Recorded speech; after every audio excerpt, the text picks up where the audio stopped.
Assalamualaikum warahmatullahi wabarakatuh. Perkenalkan, nama saya Alsya Nabila, NPM 19005. Saya berasal dari Prodi Keperawatan Anestesiologi. Saya akan menjelaskan tentang klasifikasi komputer berdasarkan kapasitas dan ukurannya. Dibagi menjadi 4. Yang pertama yaitu komputer mikro, yang berukuran kecil. Yang kedua yaitu komputer mini, berukuran lebih besar dibandingkan komputer mikro. Kemudian yang ketiga yaitu superkomputer, yang merupakan komputer berkinerja amat tinggi. Yang terakhir yaitu mainframe, adalah komputer dengan kemampuan prosesor yang sangat besar. Yang pertama yaitu mikrokomputer. Mikrokomputer merupakan jenis komputer yang menggunakan sistem mikroprosesor sebagai unit proses data utamanya atau di bagian CPU-nya.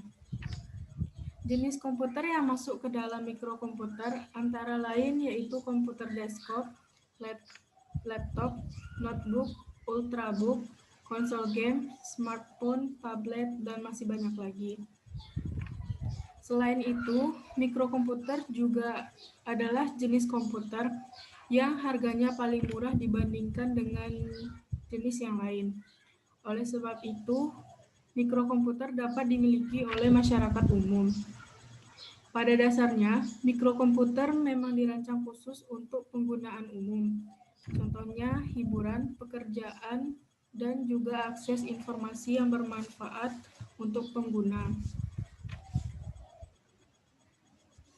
Mikrokomputer atau personal komputer yaitu komputer yang relatif kecil yang ditujukan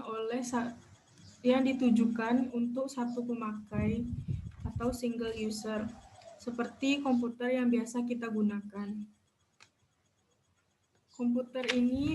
Mikrokomputer bisa digunakan oleh banyak user jika dibangun jaringan LAN. Mikrokomputer terdiri dari CPU, monitor, keyboard, dan mouse yang biasa digunakan oleh user pada umumnya. Ini adalah contoh mikrokomputer dengan seri IBM PC atau kompatibel. Yang kedua yaitu mini komputer. Mini komputer merupakan jenis komputer yang memiliki kemampuan yang lebih besar dibandingkan mikrokomputer. Pada umumnya, ini dipakai oleh perusahaan-perusahaan kecil. Pada dasarnya, mini komputer ini tidak didesain untuk satu pengguna saja, atau biasa disebut single user. Biasanya mini komputer digunakan oleh perusahaan atau organisasi untuk tujuan tertentu. Contohnya perusahaan yang bergerak dalam bidang produksi dan sering menggunakan mini komputer untuk memantau produksinya. Contoh komputer yang masuk ke dalam mini komputer yaitu yang pertama seri PDP-8. Ini merupakan singkatan dari Programmable Data Processor 8 yang dibuat oleh Digital Equipment Corporation atau disingkat dengan DAC. Mini komputer ini dirilis sekitar tahun 1965 dan juga menjadikannya sebagai mini komputer yang paling laris di masanya. Yang kedua ada PDP-11. Yang merupakan komputer yang dibuat oleh perusahaan yang sama yakni DAC. Mini komputer ini dirilis sekitar tahun 1970. Yang ketiga yaitu ada Xerox Start. Adalah mini komputer yang pertama yang menggunakan konsep GUI atau antarmuka grafis di dunia. Ini adalah contoh gambar komputer PDP-11. Yang di bawah adalah contoh komputer seri IBM AS400. Yang ketiga ada mainframe komputer. Mainframe komputer atau komputer mainframe merupakan komputer yang cukup canggih. Meskipun belum secanggih superkomputer, namun komputer ini mampu memberikan proses dan juga penyimpanan data yang cukup cepat. Pada umumnya, mainframe komputer selalu disimpan pada kamar yang memiliki AC. Selain itu, ukurannya pun terbilang besar. Mungkin tingginya hampir setara dengan kulkas 2 pintu. Dari sisi harga, komputer ini juga sangat mahal dan juga menyedot daya listrik dengan cukup besar. Oleh sebab itu, hanya perusahaan-perusahaan besar yang menggunakan mainframe dalam menjalankan roda usahanya.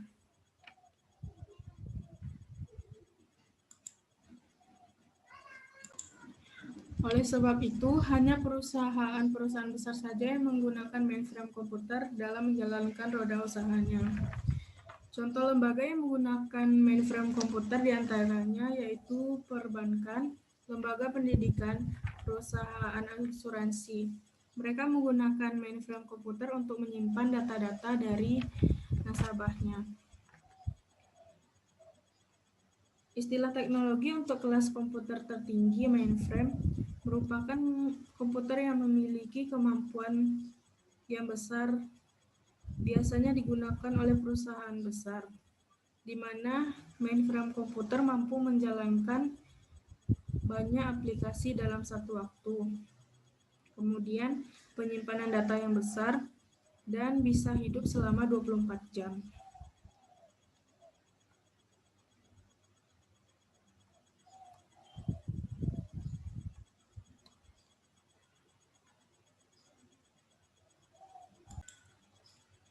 Contoh komputer yang menggunakan mainframe diantaranya itu Hitachi Z800, IBM System 360, kemudian Honeywell Bull DPS 7, dan IBM System 390. Ini adalah contoh mainframe komputer, yaitu dengan seri Hitachi Z800. Yang terakhir yaitu superkomputer. Superkomputer merupakan jenis komputer yang paling kuat dan juga paling canggih. Komputer ini mampu melakukan triliunan perintah dalam setiap detiknya. Perintah tersebut dihitung dalam floating point operation per second atau disingkat dengan flops. Berbeda dengan komputer biasanya seperti PC yang mampu melakukan jutaan perintah dalam setiap detiknya. Para pengguna superkomputer ini biasanya oleh sebuah organisasi besar yang bertugas untuk tujuan tertentu. Contohnya seperti NASA yang menggunakan superkomputer ini untuk melakukan peluncuran pesawat ulang-alik. Dari sisi harga, superkomputer ini sangat mahal dan dari sisi ukurannya juga sangat besar. Bahkan saking besarnya, terkadang superkomputer membutuhkan satu ruangan untuk menampungnya. Contoh superkomputer salah satunya yaitu Tianhe 2 atau disebut Milky Way 2. Ini pertama kali dibuat oleh National University of Defense Technology atau disingkat dengan NUDT di Tiongkok.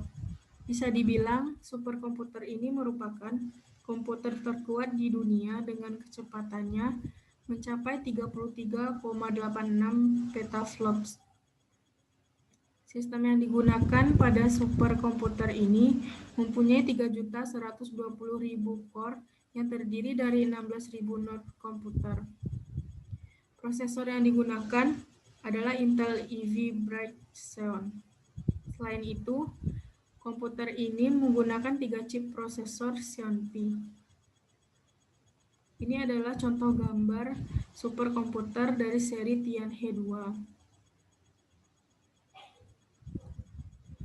Baiklah, sekian klasifikasi komputer menurut penyimpanan dan kapasitasnya. Apabila ada kesalahan, mohon dimaafkan. Wassalamualaikum warahmatullahi wabarakatuh.